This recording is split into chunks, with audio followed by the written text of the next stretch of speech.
आप बच्चों को जो शिक्षा दे रहे हैं वो नास्तिक दर्शन की शिक्षा दे रहे हैं। सब चार्वाक हो रहे हैं।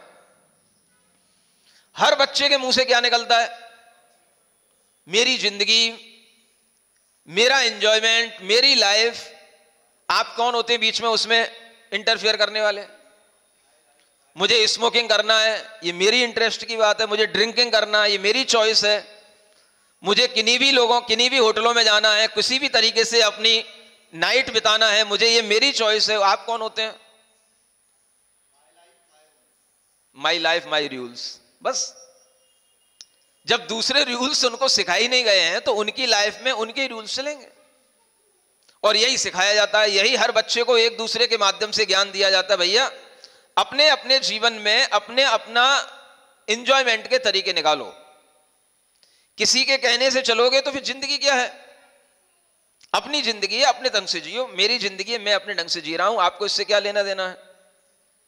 बताओ, आपके बच्चे आस्तिक हैं कि नास्तिक हैं? खोजो, इस बात का सर्वे करवाओ। भारत के अंदर रहने वाले बच्चों की शिक्षा का स्तर आस्तिकता से जुड़ा हुआ है कि नास्तिकता से जुड़ा हुआ है?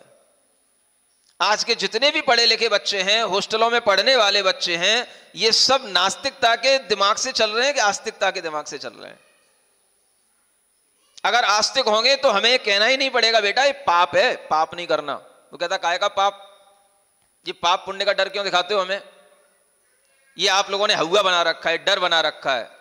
शराब नहीं पीना चाहिए, मांस नहीं खाना चाहिए, पर स्त्री सेवन नहीं करना चाहिए, किसी भी तरह से होटलों पर पार्टियां नहीं करना चाहिए, कुछ भी ये नहीं खाना वो नहीं खाना। ये आपने डर बना रखा है। कुछ नहीं होता है, सब डर वर हमें नहीं चाहिए, हम निडर लोग हैं।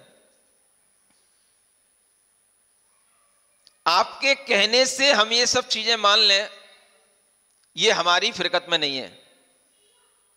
आपको मानना है आप मानो। ऐसे बच्चों को बताओ आप क्या बोलोगे? ये नास्तिक हैं कि आस्तिक हैं? और नास्तिक भी हैं तो कौन से नास्तिक हैं?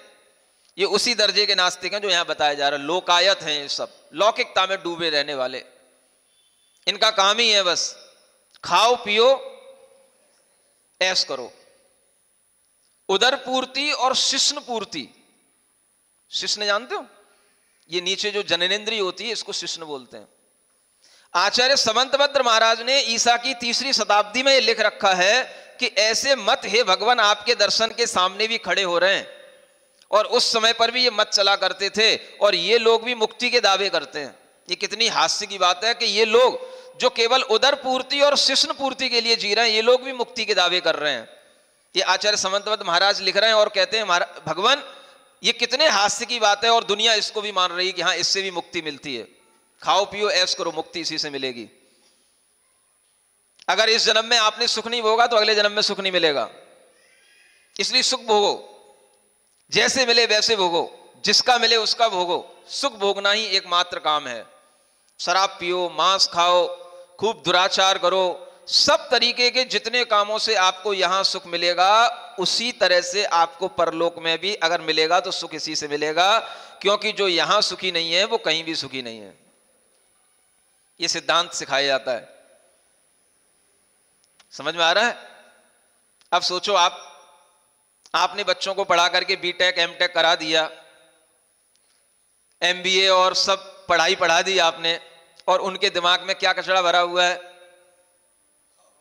खाओ पियो ऐश करो।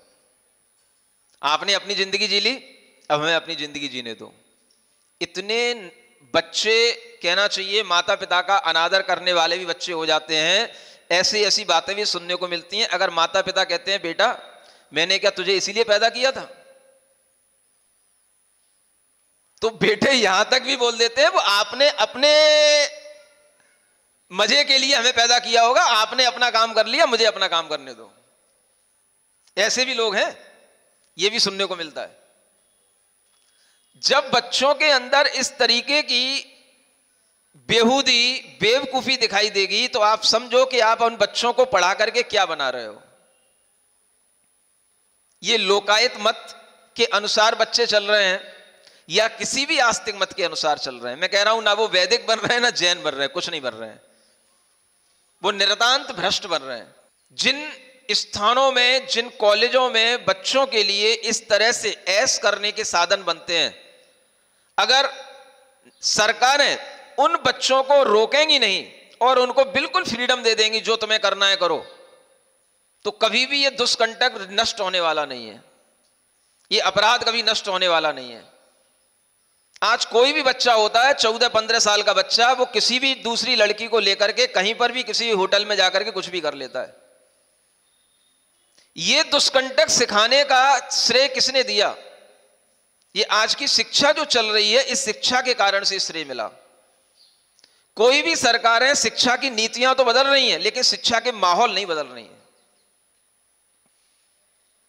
एजुकेशन कैसी होनी चाहिए, को एजुकेशन में भी कितनी बाउंड्री होनी चाहिए, किस तरह से हम बच्चों के लिए कहां पर बिठाएं, कहां पर सिखाएं, उन बच्चों को किस तरीके से हम आगे बढ़ते हुए किन चीजों से नहीं मिलने दें, किन चीजों का हम ज्ञान उन्हें किस तरह से दें ताकि वो दुराचार और सदाचार के बीच का अंतर समझ सकें, ऐसा कोई एनवायरनमेंट बनाना किसी भी यूनिवर्सिटी के कोई भी आगे की प्रोजेक्ट में नहीं है।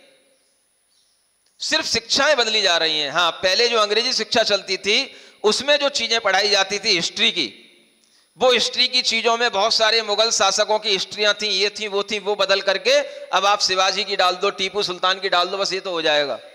इसके अलावा कुछ नहीं हो रहा, नहीं है शिक्षा नीति में। शिक्षा नीति के साथ साथ शिक्षा का माहौल,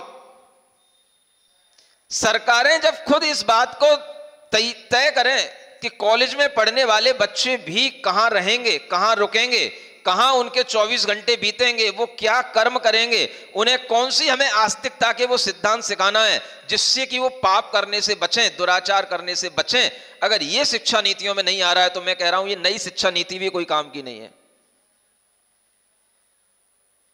कह देना मेरी बात को, जिसको बुरा लगे मेरे से अपोज कर ले।